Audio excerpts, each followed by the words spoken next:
कहा महाराज, सुना है सूर्यवंश बड़ा पवित्र वंश है, कृपा करके सूर्यवंश का वर्णन करें। और इसी सूर्यवंश में प्रभु ने भगवान राम ने अपने अवतार को धारण किए थे और सूर्यवंश का वर्णन करते हैं महाराज। आचार्य श्री सुखदेव जी महाराज कहते हैं कि ब्रह्मा से महाराज मरीचि, आप लोग सुने ना,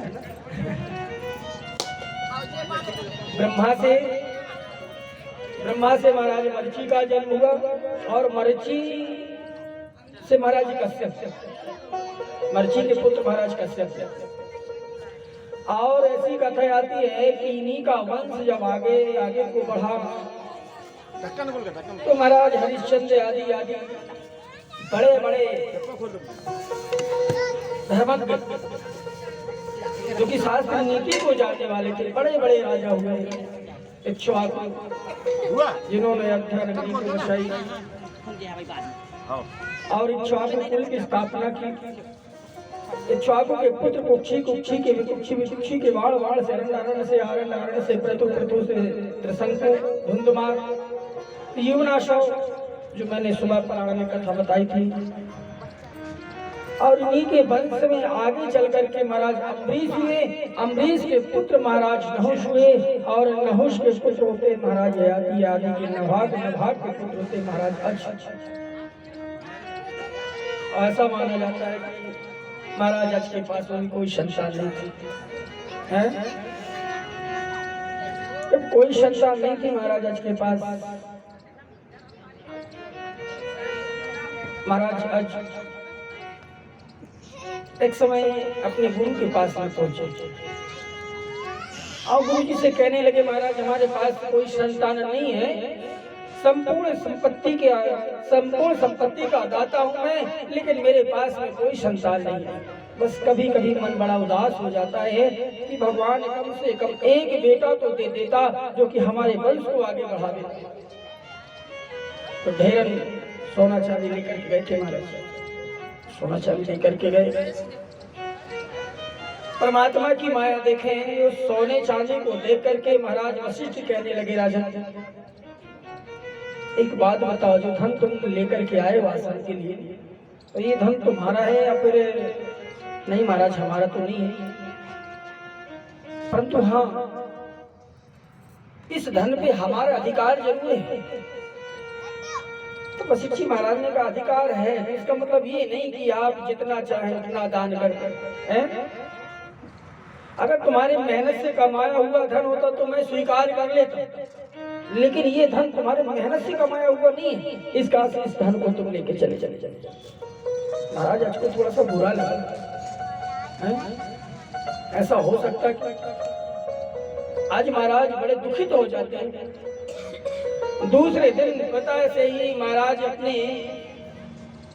अपने काम की तलाश में निकल जाते हैं। महाराज आज को लगा कि मैं मेहनत करके, मजदूरी करके और मेरे गुरु जी को दक्षिणा दूंगा जाकर। दूसरे दिन ही महाराज आज परिश्रम करने के लिए निकल पड़े, मेहनत करने के लिए निकल पड़े।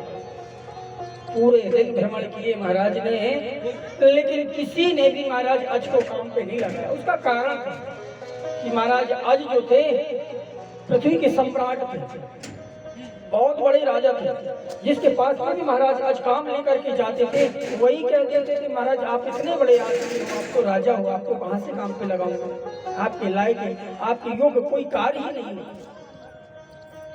महाराज दुखी होकर के और वापस लौट रहे थे। सरजू मैया के किनारे में पहुंचते मैया सरजू से प्रार्थना करते हैं, देवी आज तक इतना उदास नहीं हुआ मैं। अरे मैं तो मेहनत करने के लिए आया था, लेकिन इस संसार ने मुझे मेहनत भी नहीं करने दिया।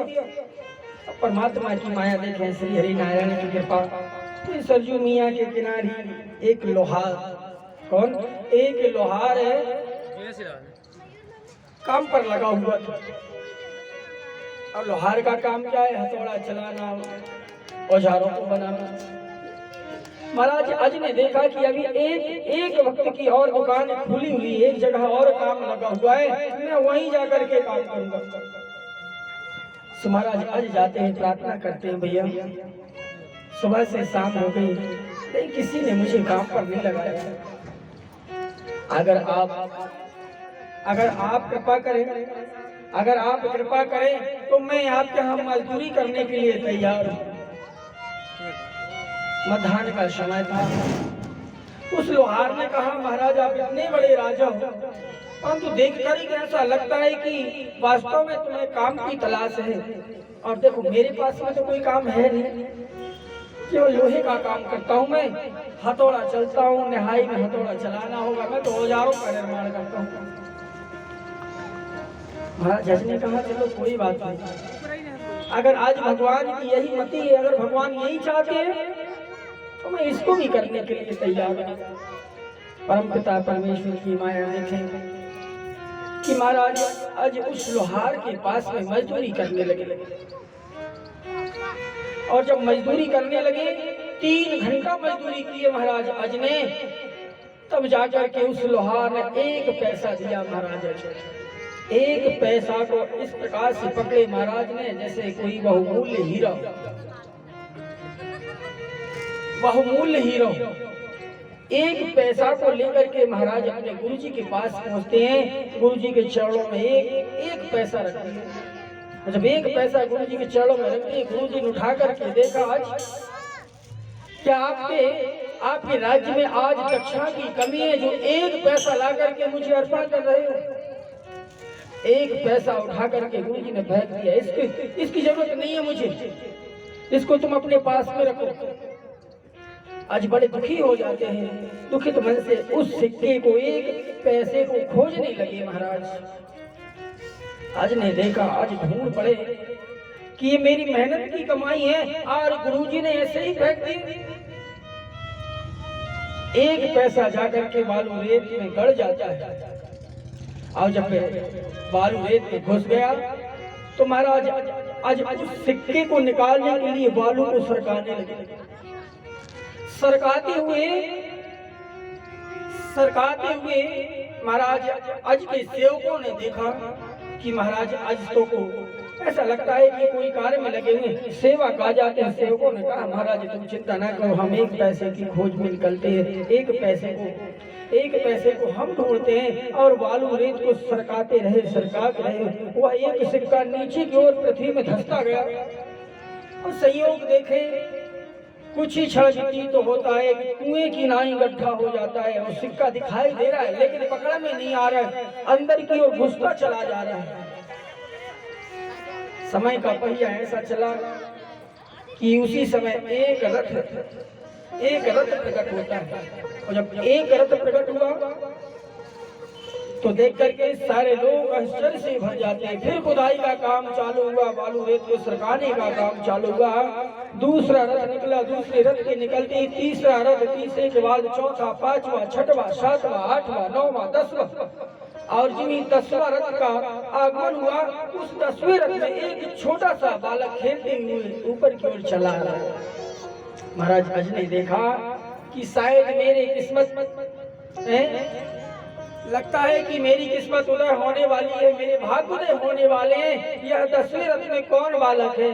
महाराज अज ने जब बालक उठा करके गुरु जी के चरणों में ले जाकर के लेटा दिया। महाराज 10वें रथ में इसका जन्म हुआ है।